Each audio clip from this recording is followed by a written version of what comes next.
Assalamu alaikum, everyone. Welcome to the second installment of Zoom In on the Halal Metropolis. My name is Fatima Rasul with the Halal Metropolis team. For those who are new to the series, Zoom In on the Halal Metropolis is a video series where we take a closer look at how the Muslim communities of southeastern Michigan are coping with the COVID-19 pandemic. For returning viewers, thank you for joining us yet again. Today we will be speaking to Lena Hakim about her status as a senior at the University of Michigan Dearborn. Lena, thank you so much for joining us today. How have you been doing? How's your family? We're not bad. I'm ready for COVID to be done, but alhamdulillah, it's brought about some good things. So I can't complain as well. Mhm. I know it must be, everything's so different now. How has it been like being a student with all of this going on? You're a senior. I guess the toughest things have definitely been missing out on, just knowing that I don't get to see my friends and I don't get to there's some professors who I would love to be able to have conversations with. Mhm. And I don't get to do that now. Even just, the whole learning experience is so different. I understand professors are really trying their hardest and I give them complete props, honestly, because it's not easy. Um, but I just even think discussion posts, things like that. I really just miss being in person, you know what I mean? Actually talking to students, getting feedback, things like that. And I just don't think that online does it. Gives you that full learning experience. But Mhm. yeah. Yeah, especially for you, you're an English major, so I talking need to about be what you're reading. I need to be with people. I'm very sick of when you're in person and you're talking about a book, there's the different voices coming at you. When you're online doing a discussion post, it's you and the person who's forced to respond to you. Mhm. With it. So It's it feels more formal online. very formal. Yeah. So you are an Arab American Studies student. You're pursuing the minor. Yeah. Tell me about what you've been doing with the Arab American Studies or the Center for Arab American Studies department. Well, first of all, I ended up doing the certificate too, just because I think the classes that they offer, they're so different that they encompass so many things, literature and history, anthropology. So I think that getting to do the minor also let me hit on so many other different subjects. Mhm. Recently it was really fun. I was doing a project for the Intro to Arab American Studies, which is the last class I took. The first class I took it as my last class, but it's okay. And I was doing a project where I was contacting all of these different writers within the community. And, we got to discuss how writing within Dearborn, being a young writer within Dearborn, how that affects us, which I know will be shared soon by Professor Howell. Other things that I've been doing, I was really excited about this. I got to work with Professor Abu Zainuddin on just kind of editing a transcript for one of their new, what is it, an anthology? Anthology, yeah. Um, and that was really fun because, I had never gotten to do something like that where you're actually editing something that's going to be used for, not just turning it in for an assignment, but something that's actually going to be seen by others and not necessarily my own work, somebody else's. Mhm. So that was just a lot of fun. And I was really happy to get to do that. So, Lena, you were recently awarded the Net Fawaz Scholarship. Congratulations. Thank you.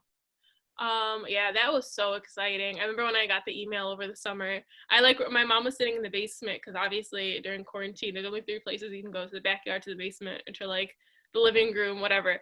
And I sprinted down. I was like, "Mom, I got this scholarship!" And we all know who Dr. Ned Fawaz is because he's involved with the Islamic Center of America and things like that.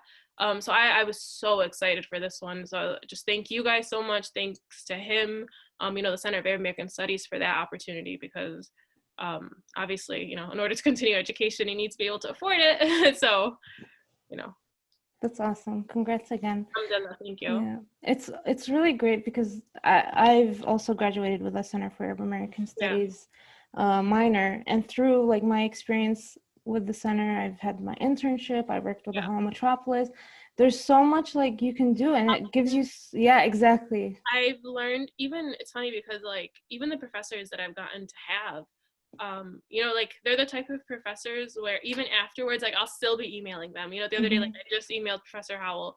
I don't know if she cares, but at the end of the day, She does.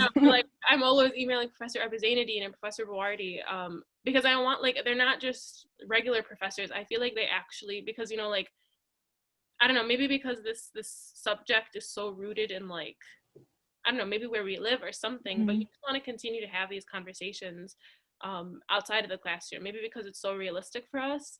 But I think that I've just been really lucky to be able to, like, make those connections. Even the people I've met in the classes, you know, I find that most people who are taking the classes actually care about the class. You know what I mean? Like when you take like another intro class, everyone's just like, whatever. And then when you take this class, like people are genuinely interested because they're taking it because it relates to them, you know? So I think that's also part of it for me. Yeah, it really is so different when you're learning about yourself as an Arab, as a Muslim, and you're learning about your history, your culture here. So it's a really cool experience. It's a fantastic experience. I think the first one I took, and I encourage everyone to take at least, you know, like one class of this, because I think when we're University of Michigan Dearborn, so obviously we're very rooted in the Out of American experience, whether we like it or not. Just with this being such a, you know, like concentrated area. And, you know, I remember like the first class I took, I wasn't that into like Out of American Studies. I didn't care. I was still a freshman. And I remember at the end of it was like history of Islam or something. I remember the professor was like, oh, what did you take out of this? And I was like, the one thing I really got out of this was, for the first time, I was interested in who I am and, like, you know, where we come from, who our parents are, not just who they are, but like, you know, their history, all of it. We're also intertwined with each other. And I think that these classes really give us like a place to be able to research that and look into it. Right. So going forward, I know it's hard looking forward right now. Yeah. Like we don't we don't know what's happening anymore. But going forward, how do you think this will help you like inform decisions for your future or what you are thinking about doing? I Because think that's graduation's creeping up. yeah. Oh yeah. I think that's a great question for me specifically, because so it's interesting. You know, my major is English, but my minor is Out of American Studies, and the exact thing I want to do for like the rest of my life is a combination of those. I'm hoping to get like a PhD or a master's, hopefully a PhD, but you know, whatever comes first. In English, with a concentration in Out of American literature, Out of American identity. You know, some kind of, I want to be able to intertwine the two. And you know, I think that like we're at a really integral place right now where everyone wants to be having conversations like these. And so like I can't wait to be able to teach students who are, you know, I think that so much, like the more our generations like, you know, persist or whatever, the more we're interested to have these conversations. And I can't wait to be able to do that with more students, honestly. That's great. I wish you luck on that journey. Thank you. Thank you so much, Lena, for speaking with us today. Thank you. So anyone out there, if you're a listener and you have a story you would like to share with us, or if you'd like to be featured on the Zoom In series, please fill out the form linked below. I'm wishing everybody safety and health, and until next time. Bye. Thank you, Lena.